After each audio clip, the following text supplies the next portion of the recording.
So this is the FV1 effects processor in action with the tremolo and stereo volume controls as well. You can see the top left is the FV1 chip, bottom left is the power regulator to drop the voltage to 3.3 volts, and the 3 EEPROM chips containing 24 effects algorithms. Top center is the wet dry mix VCA, middle is the amplitude modulation VCAs and the volume VCAs, and just to the right is all the associated level converters and input chips and what have you.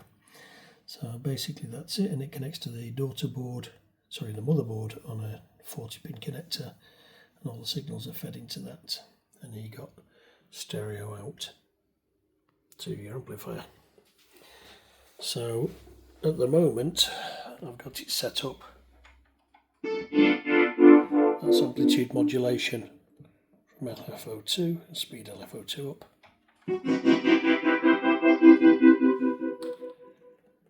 Set it down again.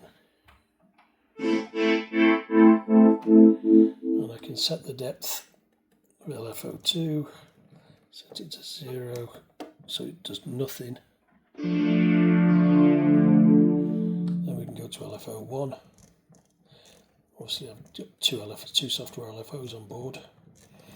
Let's turn the acceleration on. It's a bit slow to get to 127. I've got some acceleration in the software, but it's turned off. It's the same effect. Again, pushing that brings it to 0, so that's the amplitude modulation off. The effects are actually here, and you've got 3 pots to vary the effects as in the FV1 design. An effect select and a bank select and a wet dry mix here. So at the moment, what's effect 1?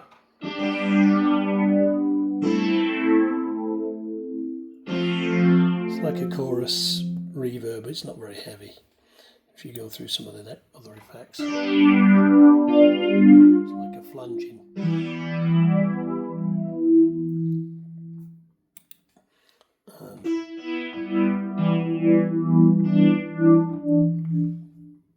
This one I think is a phase shifter. You can adjust with these 3 pots here, but I can't remember what all the parameters are. I'm going to change the menus eventually so that it actually shows you what you're doing. When you call up each effect, it'll know what pot 1, pot 2, pot 3 does. Therefore you'll know what you're adjusting when you're turning the pots.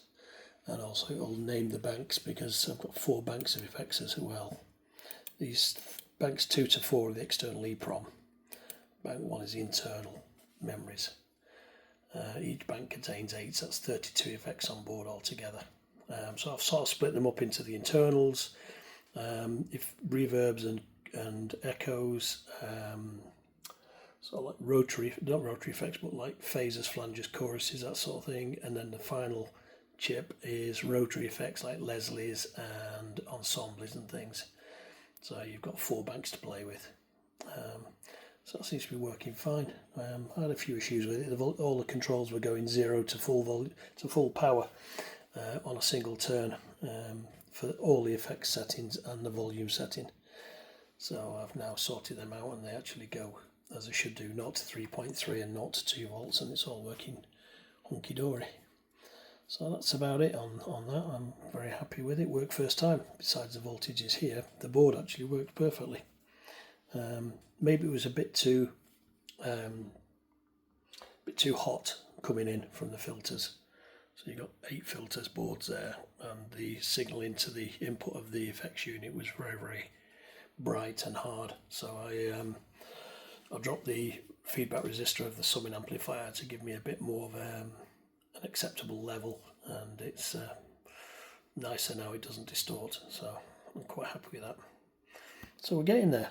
Got a little bit more work to do here. I've got 3 controls here, which are pitch bend depth, mod wheel depth, and aftertouch depth. They need work to bring them into play. And what I want to do at this end you've got 3 standard VCOs with standard waveforms, saw, square, triangle, etc. sine, pulse width modulation. I'm going to set it so when I push one of the buttons here, it switches to wavetable mode, and I'll be able to call up however many wavetables I've got in memory. So basically each oscillator will be able to switch between wavetable and standard mode. Not implemented that yet, but it should be fairly easy to do. I've got a synth with some similar wavetables in that I'm going to take the software off and then expand it and include some other waves. I'm going to add things like the DW6000 waves and etc. into it, and of course name them so you know what you're calling up. And that should be about it then. It's probably ready to go into its box somehow. Make a front panel, make a back panel, close everything up. Hopefully it'll be okay.